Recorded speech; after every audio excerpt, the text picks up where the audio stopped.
You are now listening to Nexxlegacy Radio, a radio station for the people.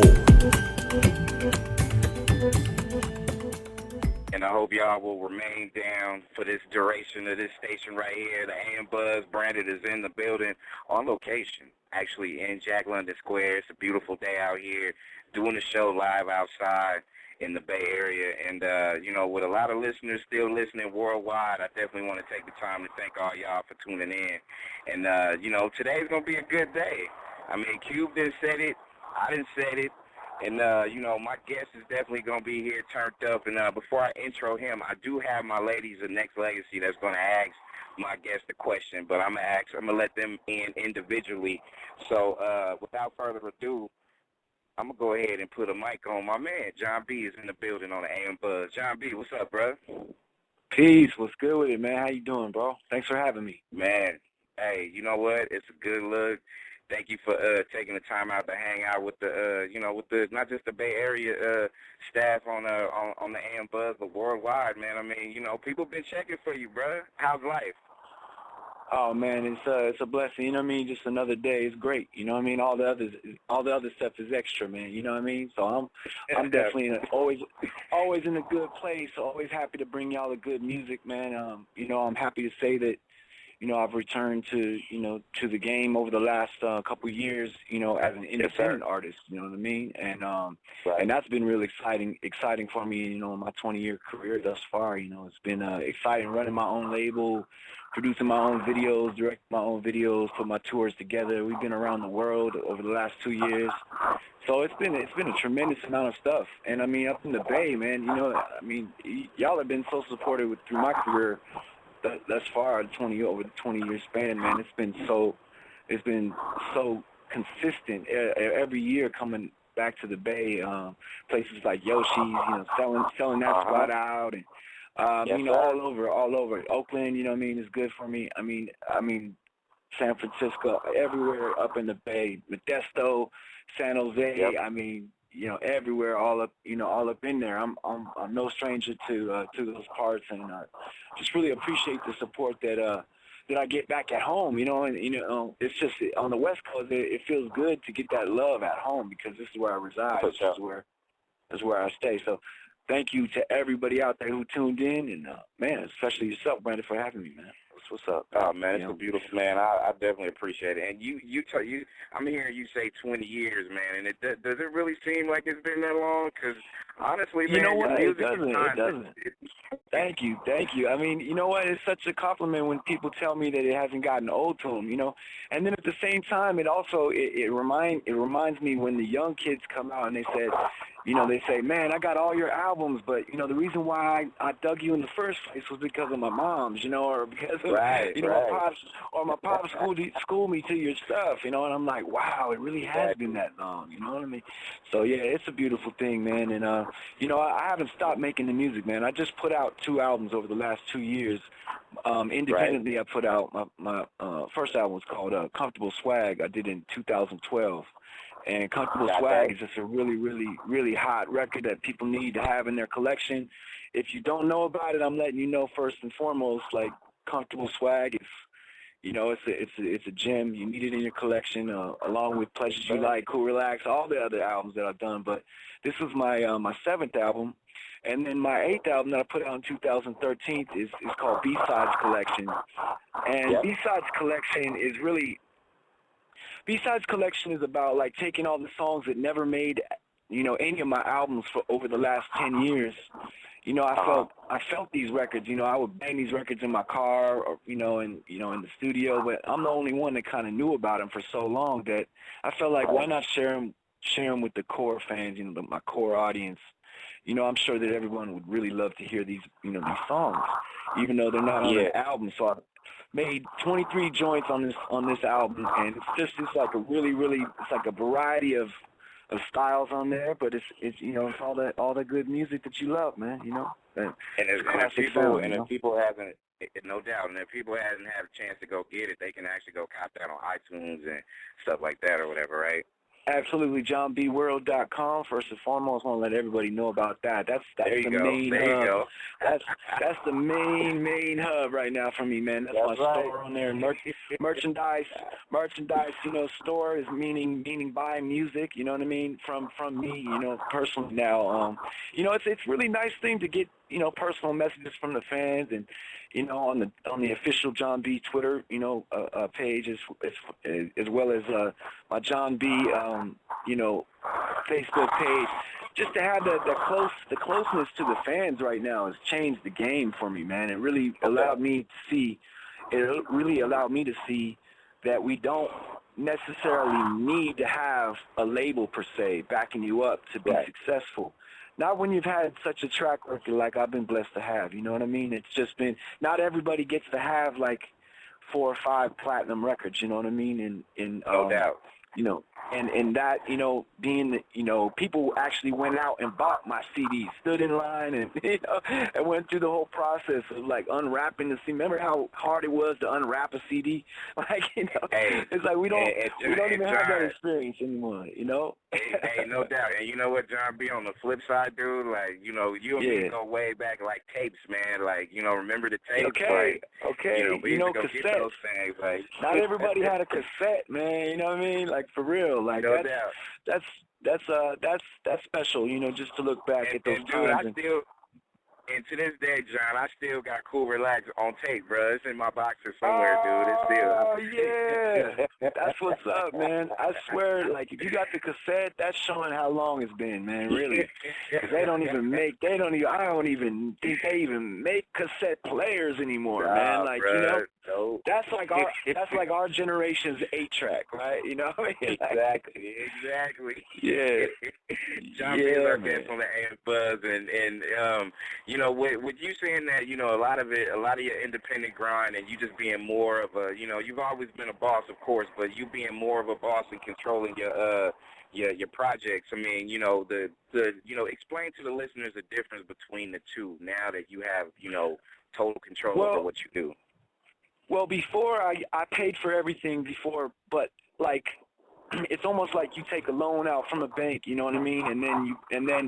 But the bank has to sort of like approve everything that you spend the money on. That's basically the relationship that an artist like myself has with the record label, because, I'm self-contained. I'm writing and producing all the music, and all the lyrics. If not, I collaborate with somebody and share 50% of the ownership over, So it's like being the fact that I'm so self-contained, like the only money that I really needed to rock with a label or to borrow from a label was money to get rappers, to be able to, side guest on my joint, right? Paying for Nas, like paying to do a joint with Nas, back in, 97, 98, we did the song Finer Things together. Like doing a joint with Jay-Z, or doing a joint with Tupac. Those type of, things are easier to do with the label because you're talking about, forking over, a great deal of money, to somebody to be able to come and guest on your joint. And in that, I believe that's where being signed to a label is very, very helpful, because you can make power moves, and not have to, put yourself out there, as much. You still have to pay all that money back, so it's still coming out your pocket. But it's just a matter of like now independently, like everything I do now, because it's coming straight out of my pocket. I have a family. I gotta, pay for regular life. You know what I mean? So to be famous now, it's coming out of my pocket. So, you're not going to see me, on the videos every 5 minutes. You're not going to hear me on the radio every 5 minutes, because I don't have that corporate dollar behind what I'm doing anymore. It's pretty much everything I'm doing is real strategic. It's like, all right, we got an album ready now. Let's go in now. We're going back in, and we're going to shoot a video. It's game time now. It's about touring. It's about booking a whole year of shows around the world. You know what I mean? Just to let everybody know that I have a new album out, and that's what the independent grind is really. It's the live shows. More importantly than anything, my live shows is really what gets me to that next page as far as my career.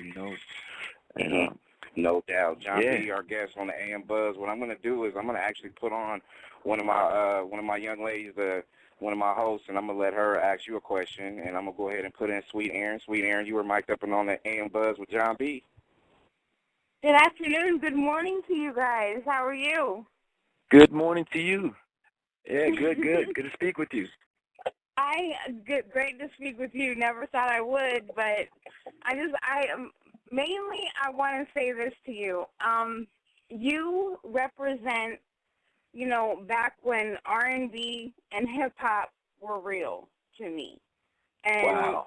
Thank you. Yeah, you do. And, I mean, before we had, like, the Justin Timberlake and the Robin Thicke, oh my God. Like, okay, here we go, Brand. I'm fangirling. Well, thank you very much. I appreciate that credit right there, man. That's what's up. Like, yeah. It feels good to be remembered, as a musician, as an artist. Like, it feels good to be remembered, regardless if you saw, like, me, a commercial of me, you know what I mean, just 5 minutes ago, or heard me 5 minutes ago on the radio, or if my sign was up at Target, right, as you was checking out, like, you know what I mean? Like, it feels good to be remembered without having to be pushed on the audience, you know what I mean? Well, like, see, this is the thing. Like, I remember you 20 years ago when I was in my very first apartment going through my heartbreak stages. Okay, so there you go. represent. That's what's up right there. That's real. I mean, this is amazing to me. One thing I wanted to know, like, how was your time, and your experience working with Tupac, number one, and number two, do you prefer to be in the studio, or do you prefer to do live stuff? Right. Well, let me say, I mean, I'll answer the last question first, and that is, I do prefer to be in the studio because it's like a scientist in his laboratory. You know what I mean? It's like that's home for me. That's the center of my heart. Right. That's where I write and formulate all the music that I end up performing later. And it's like performing is almost like once the songs are already done and everything's already practiced and rehearsed, then, then it's like this is the time to share. And it's like almost like the performance is like a celebration. It's like a celebration, So, and then, with what you were saying about Tupac, I mean, the whole experience with Tupac is that, I had the pleasure of actually recording with him in the studio, not just his voice. A lot of people, they have their Tupac, their ode to Tupac, if you will, showing love for Tupac. So you got to love all the love that, he's been shown. With his passing, through his passing, we still remember him with a lot of joints. But I actually had the pleasure of being with him in the studio, man, and having that honor of, like, him, giving me that respect of, like, man, like, I remember it was just so many people in the studio that day, and, He was very, very adamant to everybody. Do you know who that is in the vocal booth, man? That's John B, man. You know what I mean? That kind of love that he showed me, man, like, I'll never forget, and it's like the hardest of the hardest thugs, I don't care who you are. Like, the fact is Tupac showed me that love. So that's what being a real, like, I don't care how tough you think you are as a person. If you can't show camaraderie and love for somebody, no matter what their background is, if they're tight regardless. It's like the saying, game recognized game. You know what I mean? Exactly. And it's like, I love that saying because that's real. It's like, we had nothing in common in terms of, like, maybe our daily experience, as artists, you couldn't put more of an odd couple together back then.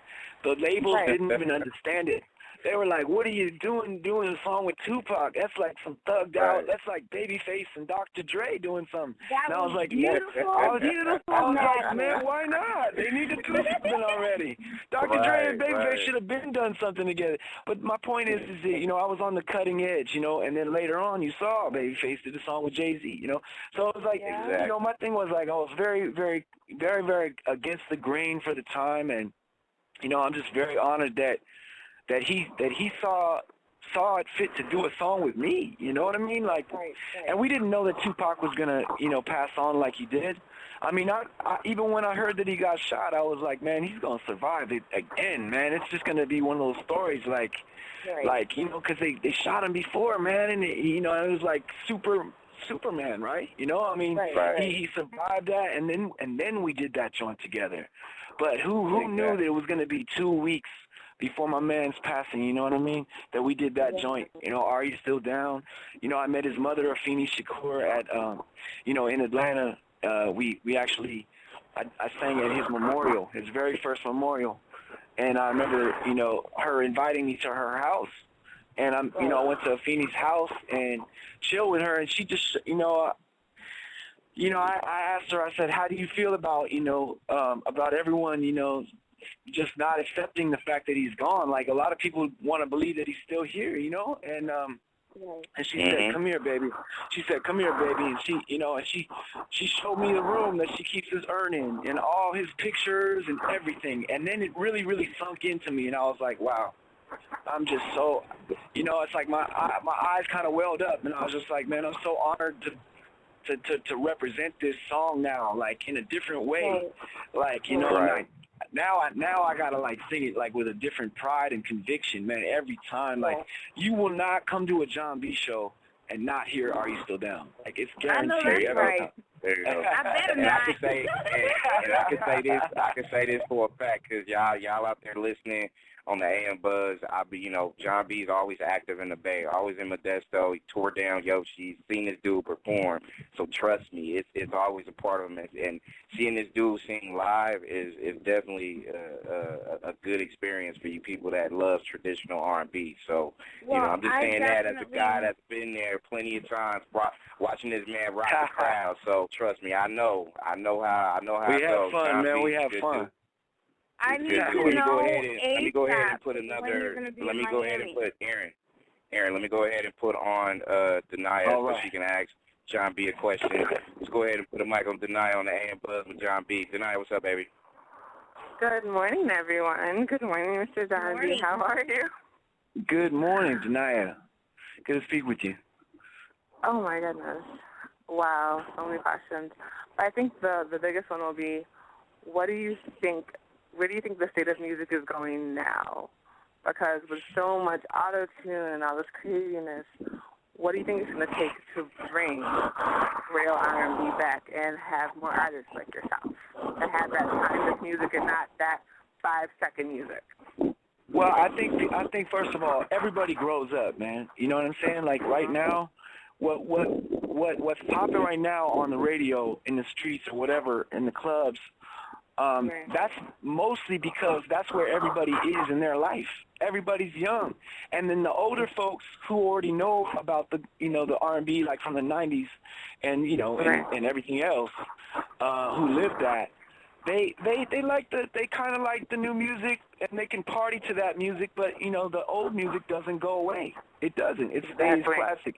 And then the young kids, they grow up and they learn to appreciate the older music. So it's like, no matter where you are in your life, just remember, you're always going to grow up. You're only growing up. You're not getting younger. You know what I mean? Like, so my thing is, like, eventually, as long as the kids gravitate to what I'm doing, like, in their experience, I don't care whether you come early or late, man. It's just as long as you show up. You know what I mean? So it's all good. We can appreciate everything. There's enough room for us all to get down. But I think that R&B definitely is truly taking a suffering right now, in a real way. I think that hip-hop is kind of taking over. Dance music is obviously at the forefront right now. So it's like you either adapt or you're going to become a dinosaur, and I refuse to be a dinosaur. Like, that's why I just put out 2, very relevant records right now that without major label support, I'm still on the radar, right? Without a major label support, I'm getting Centric, playing my record on Centric, Hot 10, you know what I mean?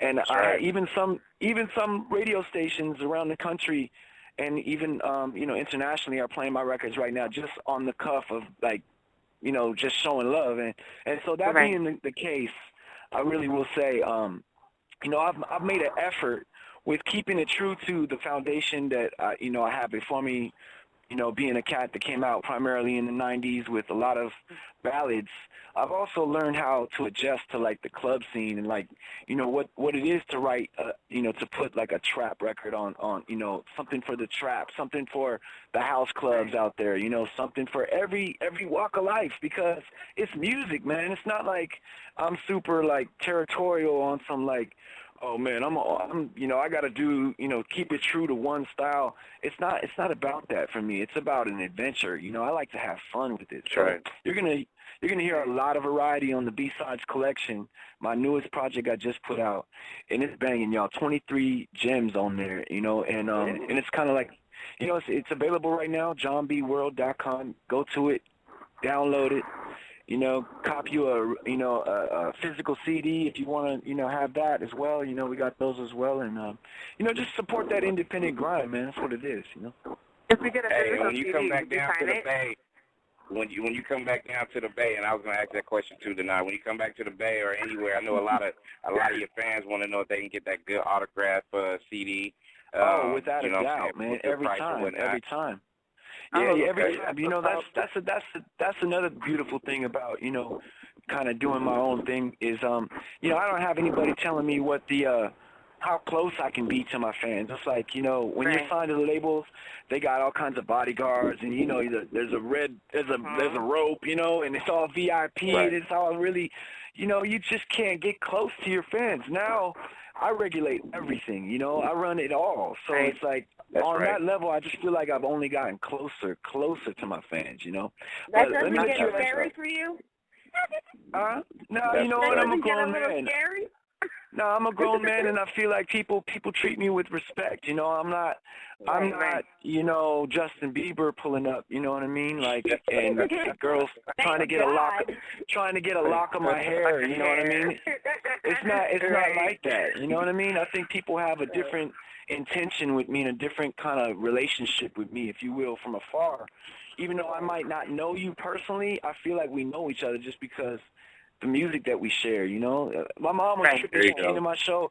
My mother was tripping because she came to my show I just did in Huntington Beach a couple nights ago, and she was like, man, it was just so good to see all the people still singing your songs. Like, they know your music.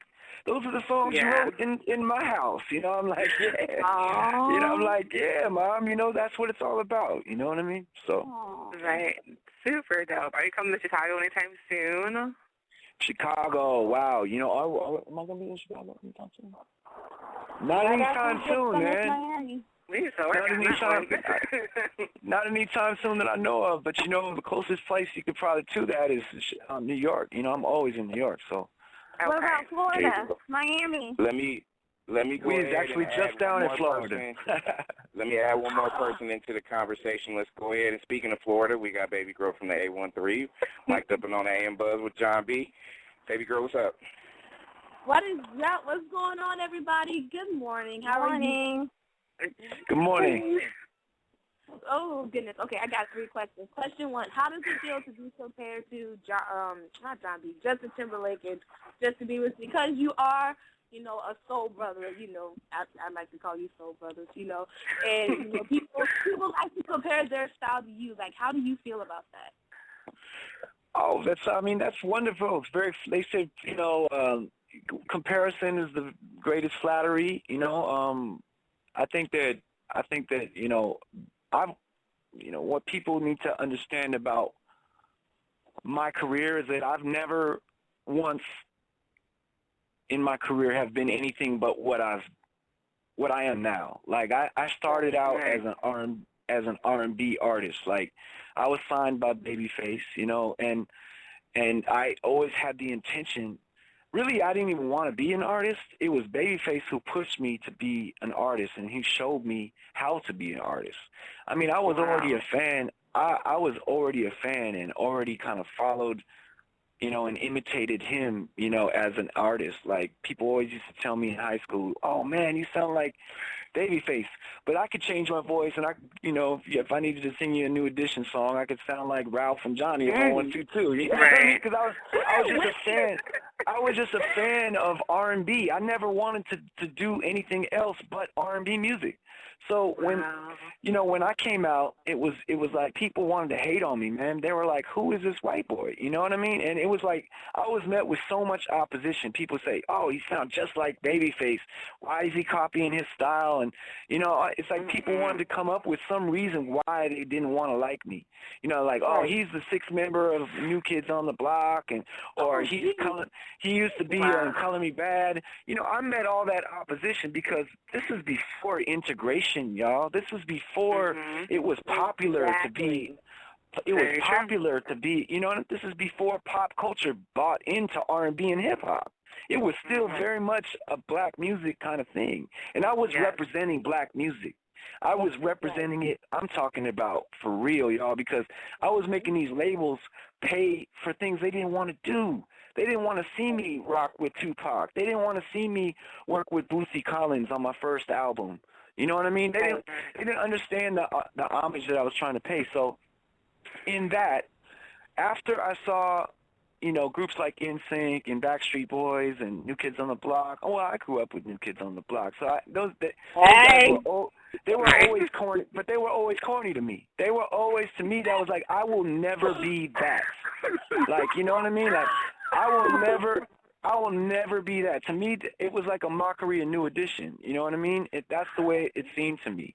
And so, no, well, whatever. That's my opinion. You know what I mean? But the thing about it is I'm sorry. That's my opinion. But here's the deal. You asked the question. I'll deal with the answer. Here's the situation. It was never nobody pulling no strings on my end. You know what I mean? Trying to make my situation bigger than it actually was. I was producing, writing my own tracks. You know what I mean? Babyface came in. He said, "Let me assist you by ushering you into the game by doing a duet with you on your first single." I mean, that itself was enough of a let me pop your collar for you, if you will. You know what I mean? That was enough of that I never really needed anything else because people remembered that. Shoot, Tupac remembered that, and that's why he wanted to work with me initially. And so I just look at it like this, man. If people want to compare, they're comparing something that's like apples and oranges. You can't even I'm a different breed, man. I'm a completely different breed. These cats want to be famous, and that's their first priority. I myself want to make quality music, and so that's my first priority, and that's it. That's all. I'm gonna end my speech there. You know what I mean? And that's what you've done, though. I mean, so the record speaks for itself. You know what? It's whether, if I can continue to give y'all music because of these live shows, because really the putting out records for me, that's not what pays my bills. You know what I mean? My bills will always be paid because of my records that I put out in the 90s. But that's not to say that I don't still have the same passion for making music that I had when I first started. I do. It's just that everybody, they need to support this music, man. This music, it can't just exist on its own. Like, I don't have big blockbuster films that I'm putting out and reality shows that I'm doing, to catapult me to a certain amount of fame. Like, I don't do that. I just stay in my lane and give you music every time. And if people continue to support me, then they'll always, have a new John B album. But it's when people lose that love and they think, oh man, I'm gonna just download his thing on the free junk, whatever, and or just tune into pirate radio or or Pandora or whatever, and just, if that's what you think is gonna feed me and nourish me as an artist, come on, man. I mean, the game has changed, but it ain't changed that much. It ain't changed that much. Y'all know what it takes to support an artist, and I just appreciate the people that are still down with me in 2013, man, because it takes a little more effort, because you got to come to the shows and you got to log on the website. But shoot, man, I remember back in the day, you actually had to go out and buy a record, go find the CD,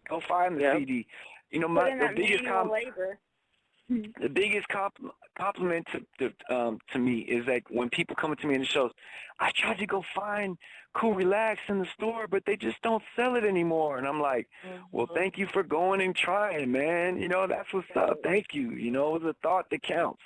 But but did you buy my new CD? You know? And they're like, nah. And I'm like, all right, well, here. You know, I sell it to them straight out of my hand, and that's as real as it gets, y'all. You know. So.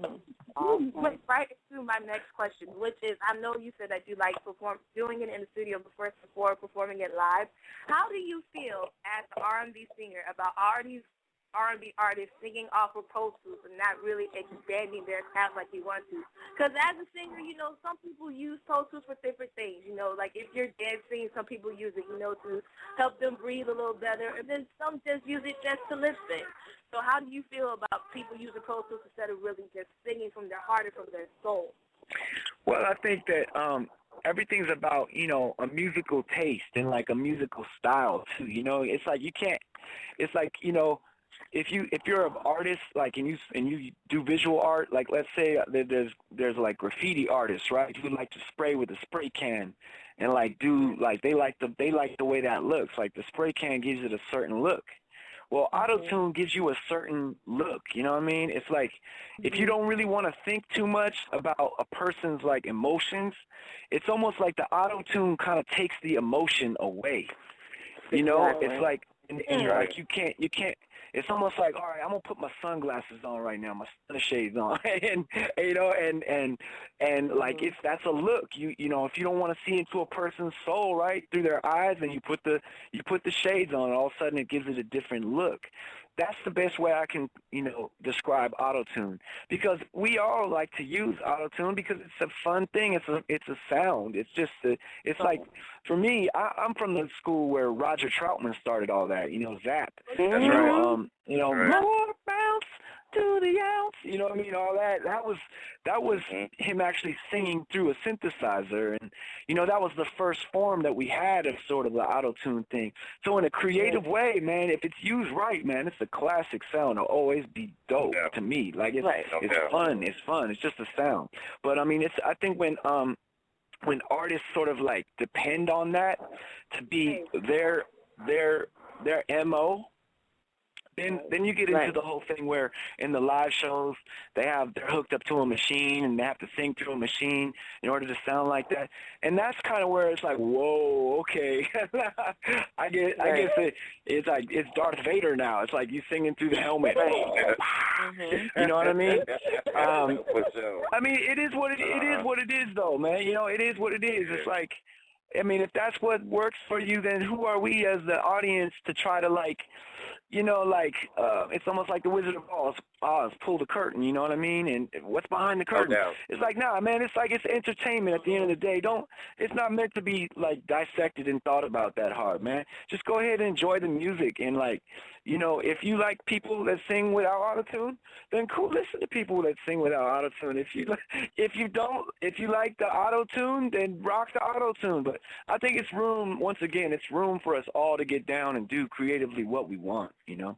Like, I just heard a new Tank joint with Chris Brown and Tank, and like I think it was like Wiz Khalifa on there. It's called Shots Fired. And I mean, Tank can blow his ass off, but he's got auto-tune turned up all the way, and that shit is hot. Really? I love it. I mean, it's one of my favorite joints right now, you know. Okay. So, okay. Yeah, there it is. Check out and listen to. And John B is our guest on the AM Buzz. And I'm real quick before I put in one more caller before I let you go. Is you know, I'm about to take you back, John B. Like back in '94.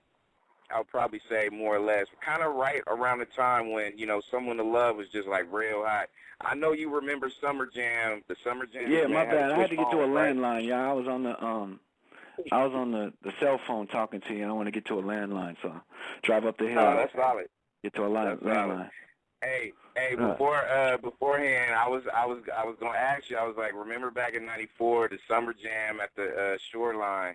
That's when Someone to Love was, you know, scorching fire, and you know, the list of people at that Summer Jam was so dope. You know, had E40, the Loonies, you know, had yourself, had Brandy. It was a good experience. I know you remember that, right? You remember that year? Of course, man. 94? Of course, man. Absolutely. And, I used to rock shows with Brandy. I mean, B.I.G., Notorious B.I.G. Shoot, man. I remember one time. There. I remember he walked by me, and I kind of froze. I was like, I felt like I was starstruck or something. You know what I mean? Like it was just. I was like, whoa, that's B.I.G. right there. And I was standing right there, and he came straight up to Brandy. He was like, what's up, little mama? I was like, Wow. Hey, I said that because I snuck in the back, and I was meeting a lot of people back then. I was a young dude, and you was cool enough to shake my hand and, you know, just say what's up, you know what I'm saying? It was a cool little moment because I remember I was, you know, and I heard you talk about just, you know, just your working with Babyface, and I always thought Babyface was the truth, and I always I heard you say, well, you know, people say you sound like such and such and such, and I never thought that. I think true musicians is always gonna see the difference of an artist as far as, you know, some they tell if, you know, like everybody starts with an influence, you know.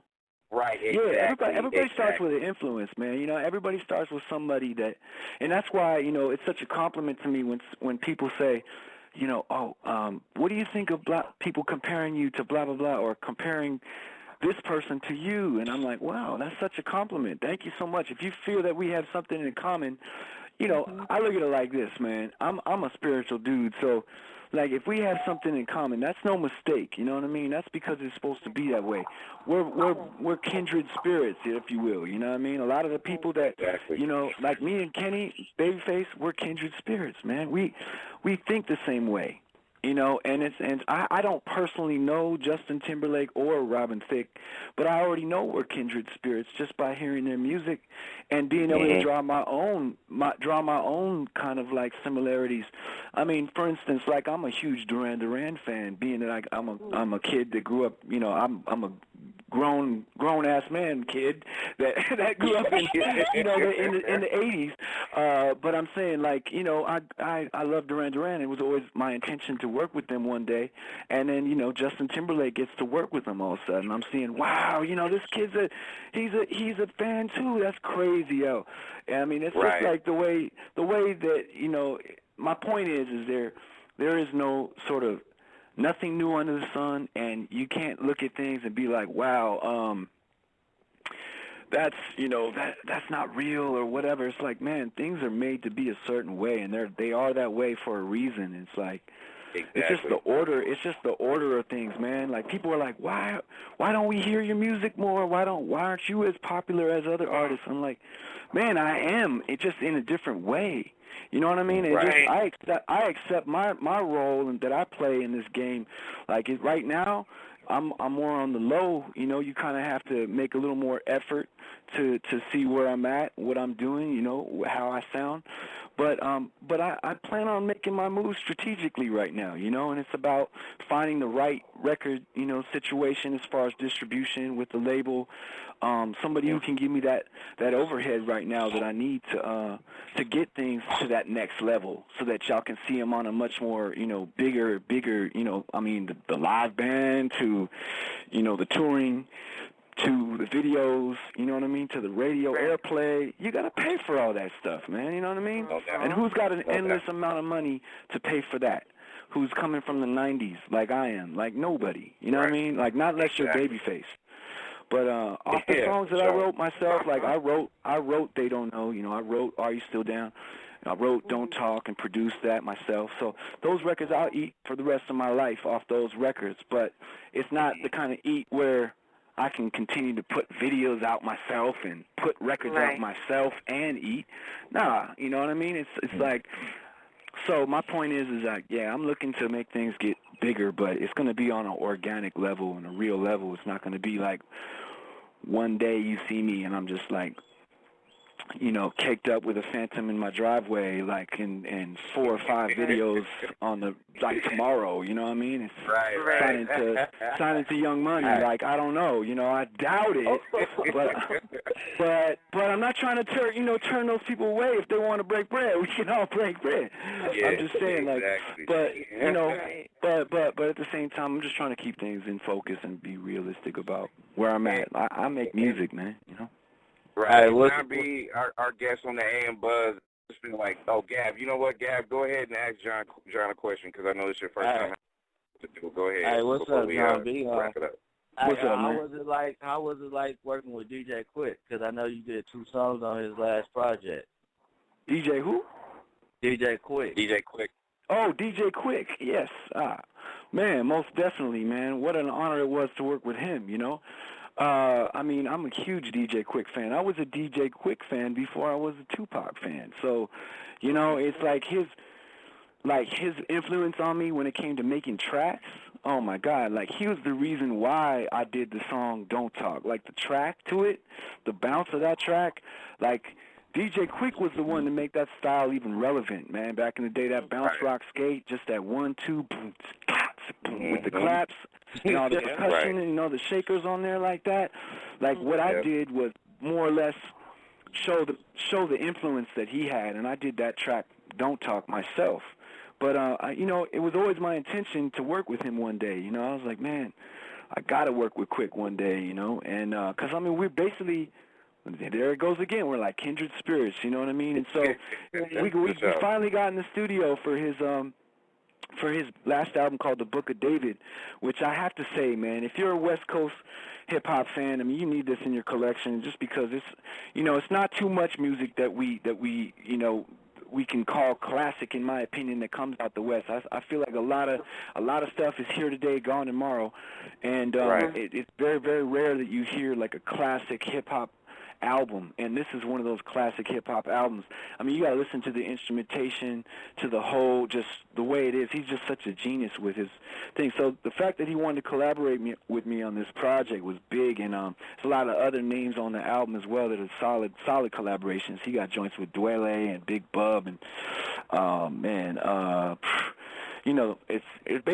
it's just a really solid album. The 2 joints that we did together, or it was like 2 or 3 joints on there, are just classic, man. Like, oh my God, this one song on there is called Real Woman, and that itself is like an anthem for the ladies. Like, it really is. Yep. It's a beautiful, beautiful record.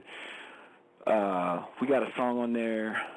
Actually, it's crazy, man, because when I first came over there to DJ Quik's studio, he had all these tracks and he played them for me, and I just started coming up with hooks, man, right away. Like it was like boom, one after the other. So there's actually like three tracks, maybe 3 or 4 tracks on there, and man, so people check out The Book of David, man. That's a classic record right there, and it is definitely. And you know what a classic record is. People need to go to your website and go get that one you got right now that's available, right? Yeah, B-Sides Collection, man. Comfortable Swagg and also B-Sides Collection, my most recent, efforts, albums. And, man, I mean, Comfortable Swagg is sort of like one of those albums that, I mean, I feel like I've really touched on some new elements, in my sound. Like, not only have I gotten, wiser over the time as far as my lyrics and what my songs are about, but I feel like my performance and like my voice, like where I'm at as a singer, is just so much more defined now. Like, I don't know, my experience has just gotten, I just feel like I've been through so much, over the years that I'm sharing a lot more emotion in my records. So when you hear my music now, you hear a grown man singing like, his deepest emotions. And so I feel like that's what I think our music today really lacks, being that there's so much Autotune, like we were talking about, Autotune. It lacks emotion, you know what I mean? Like, if you want to party, you want to feel good, that's all good, too. That makes you feel good, you can party to it. But as far as when it comes to your emotions, a computer could never make you feel an emotion. You know what I mean? A computer could never make you feel an emotion. Only emotion a computer can make you feel. You turn that buzzer on. I'm just playing, but that's pleasure. That emotion y'all can feel at least. No doubt. But John, you know, I'm yeah. John, Let me John stop. is our guest on the AM Buzz. And before we let you go, man, I gotta tell you that just being able to connect with you and just being able to say thank you for the music that you put out and continue to put out has always been solid. Because like I said, I always be checking for the people that matter, and I know everybody on this staff and the people listening out there all over the world kind of knows, like, when it comes to music, that's always been like a nice, like, emotional connection, safety net, therapeutic on a lot of different levels. And it's always a blessing to just be able to reach out to the people that matter on a lot of levels and say thank you. So even though I shook your hand back in '94, even though I shook your hand back in '94, even though I've seen you rock out a few shows out here in the Bay, it's always good to verbally just say, man, I appreciate all that you do and continue to do, bro. Man, thank you. Much respect to you, bro. I appreciate you, Brandon, and everybody else out there, man, holding me down, man. And we are not done, because there's especially with stations that has a lot of attention, not just this one but others, of course. But to me, the best thing that we could do, if we controlling the house of radio and spinning records and stuff like that, is just to keep that relationship rocking with you. You know what I'm saying? And your people. Oh, man, without a doubt. And thank you for playing my music. Especially the new music. And letting the people know what I sound like now. You know what I mean? And just that. I haven't lost my touch. I'm still putting out that good R&B. That's what it's all about. Word up, though. And I'm gonna make sure that sing for us a little bit. What's that, love? Could you sing for us before you leave, please? Oh man, all right. Let me see. Let me think. Well, heard about my past, things I used to do. The games I used to play, the girls that didn't last. I know what's on your mind, you think I'm doing wrong. Can I say what is real? You are the only one. When I'm not around, do you think of me? Or what the jealous ones are claiming me to be? You should know by now that it's gonna take a lot of trust from you for us to make it through. But you already know that you're my angel. Nothing's gonna make you fall from heaven. Girl, I'm just gonna love you. Don't listen to what people say. They don't know about you and me. Put it out your mind, 'cause it's jealousy. They don't know about this here. Don't listen to what people say. They don't know about you and me. Put it out your mind, not jealousy. They don't know about this here. All right. Oh, thank you. There you go. As I pick myself out of the floor, I want to say one thing to you, John. I just want to be able to tell you that you are. I want you to know that you are so connected to the most sweetest memories and time of my life, and I just want to thank you for that, because your music has meant a lot to me over the years, and will continue to mean a lot to me. Thank you so much. Really, really, really thank you from the bottom of my heart. Thank you guys, everybody out there, man, showing that love, man. Official John B is a Twitter. We can go ahead and hit this guy up. Official John B, hit me up. Hit me up. Yep. Yes. You're being followed by the masses out there. John, hey, we gonna talk offline, man. But man, good looking out and continue to stay on that blessed path, man. And whatever we could do, we gonna ride or die. That's what we do. Oh man, you already know. Thank you so much, man. Once again, much love, yo. Thank you. Thank you guys. so much. Thank you for listening to the #1 radio station for the people.